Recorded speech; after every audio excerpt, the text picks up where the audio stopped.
Welcome to the Art of the Chart. So when you first look at your birth chart, it can seem incredibly fixed. The planets are placed in particular signs and houses. The angles between them are set. The chart itself never changes. And yet you are always changing. You are not the same person you were 10 years ago. You are not even exactly the same person you were yesterday. So how can a fixed birth chart describe a living, changing human being?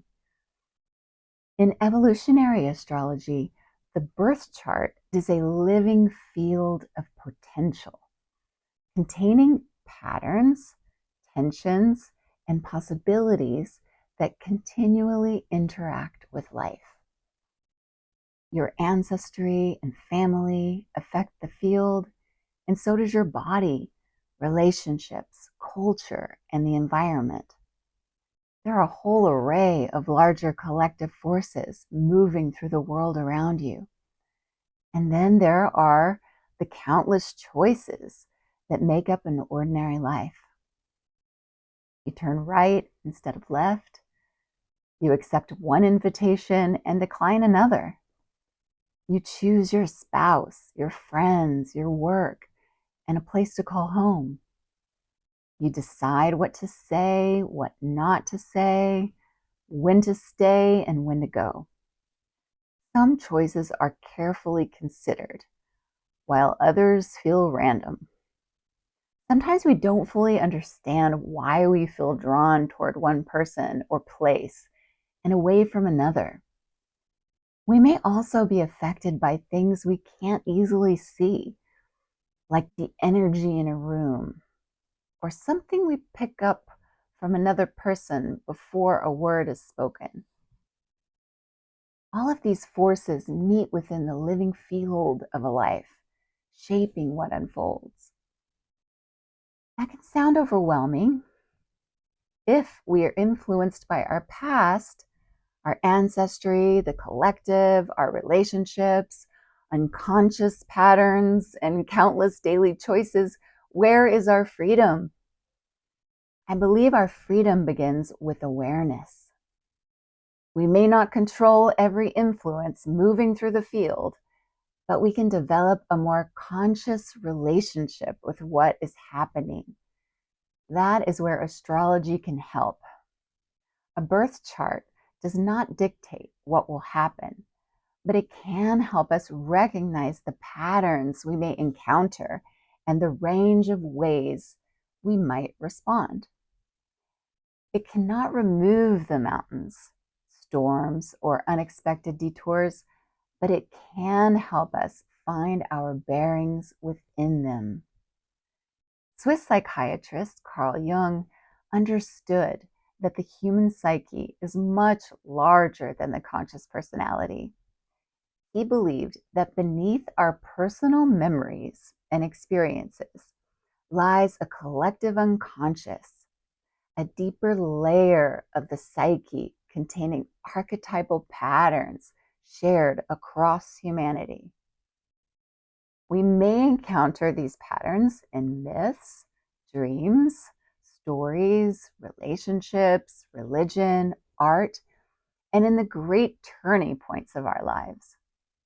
The mother, the warrior, the lover, the exile, the teacher, the child, and the seeker are not merely characters in old stories. They are living patterns within the human psyche. Astrology gives us another language for these archetypal forces. Mars can describe how we pursue what we want, defend ourselves, express anger, and use courage. Saturn can describe our relationship with time, limits, responsibility, fear, and maturity. Venus can describe what we value, what draws us to others, and how to create connection and beauty. But none of these planets has only one expression. Mars can manifest as aggression, but it can also become bravery. Saturn can become fear and rigidity, but it can also become wisdom, patience, and commitment. Neptune can lead to confusion or escapism, but it can also open the imagination, compassion, and spiritual sensitivity. The same archetype can be lived in many ways. Jung called the process of becoming more fully ourselves individuation. Individuation does not mean becoming perfect. It means becoming more whole. The birth chart can assist that process because it gives symbolic form to energies we may already feel but don't yet understand. Sometimes simply naming a pattern changes our relationship with it. An unnamed fear can feel enormous and shapeless. But when we recognize it, when we can say, this is the part of me that expects rejection, or this is the part of me that is afraid to be visible, the experience may become less consuming. The problem has not necessarily disappeared, but you've created a little space around it. And in that space, a choice may become possible. As my teacher, Stephen Forrest, so rightly emphasizes, astrology is not fatalism. The chart does not dictate one unavoidable outcome. Every symbol contains a range of expression. We can live a placement unconsciously, repeating the same pattern again and again without understanding why, or we can begin to recognize what the energy is asking us to develop. Evolutionary astrology asks not only, who am I, but also, who am I becoming? That question feels different. Instead of treating a so-called hard placement as a flaw, we can begin to see it as an area of unfinished growth. Instead of asking, what is wrong with me? We might ask, what is this part of me trying to learn? This does not mean that everything difficult happens for a reason.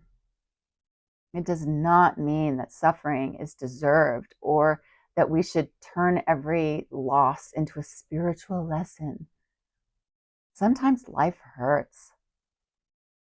Sometimes circumstances are unfair.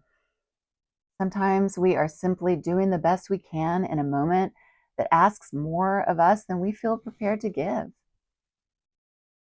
Our astrology must make room for that. It should help us become kinder toward ourselves, not more judgmental. Biologist Rupert Sheldrake's work, to me, offers another way of imagining the birth chart as a living field. Sheldrake has proposed that living systems may be shaped by organizing fields and patterns of memory or habits in nature. Yoga philosophy describes these impressions as samskaras, subtle grooves left by past experiences and repeated behaviors. Imagine a heavy cart traveling along the same dirt road again and again. The tracks deepen, making it easier to follow the same route. Our inner lives can work this way too. A repeated fear or relationship dynamic may begin to feel inevitable, but awareness creates a pause in which a different choice becomes possible. Sheldrake's fields and samskaras are not the same idea, but both suggest that memory and habit help shape how life unfolds. The birth chart may be understood as a symbolic map of these influences, showing where old grooves may be strongest, where we are especially receptive, and where growth is waiting to emerge. Philosopher Bernardo Kastrup offers another idea that I feel like supports this view. His analytic idealism proposes that consciousness is fundamental to reality, rather than something produced inside separate brains. He compares individual minds to whirlpools in a river. Each whirlpool has a distinct shape and movement, but it's never separate from the water around it. I find that image deeply moving. We are each distinct, but surely not as separate as we imagine. Our lives touch one another. Our choices ripple outward. We influence the emotional fields of our families, friendships, workplaces, and communities, sometimes through large actions, but oftentimes through small ones. The way we listen matters. The way we speak to someone matters. The boundary we finally establish matters. The apology we offer matters. The creative work we make matters. Even the decision to pause before reacting can change what happens next. This does not mean we control reality with our thoughts. It means we participate and co-create in life. Two people may experience the same Saturn transit, but one may be ready to make a commitment while another needs to leave a structure that has become too small. Even the same person may live a planetary pattern differently at different stages of life. Life is always moving. The field is always changing. Remembering that life is in motion can help us make friends with its natural highs and lows. We can learn to say, this is what is happening now, not forever. Not as a final definition of who we are, just now. Sometimes acknowledging an obstacle is enough to lessen its intensity. And from that more honest place, we can ask, what is within my power today? What choice feels most aligned with the person I am becoming? We'll not always know whether we are making the perfect decision. There may be no perfect decision. We can only choose from the awareness, information, strength, and understanding available to us in that moment. The birth chart can accompany us as a symbolic guide, not as an authority that commands us or a prediction that takes away our freedom. It is a compass, a way of recognizing where we have been, what may be moving through us, and what possibilities are waiting to develop. The chart can't make your decisions, but it can reveal the deeper patterns within your choices, remind you of your gifts, and help you approach your wounds with greater compassion. What feels like a contradiction may actually be a conversation between two parts of your nature. You are never only one thing. You are not only your sun sign, your history, your fears, or your mistakes. You are a living relationship among many forces, some ancient, some collective, and some shaped by the choices you make today. Your birth chart is not your destiny. It is a living field of potential. And each time you bring awareness, courage, compassion, and choice to your life, you help shape what that potential becomes. I hope that gives you a feeling for how I look at the birth chart. If you'd like help understanding your own chart, consider booking a reading at kimpowellart.com or see the description below for more information. Wishing you all much peace and love.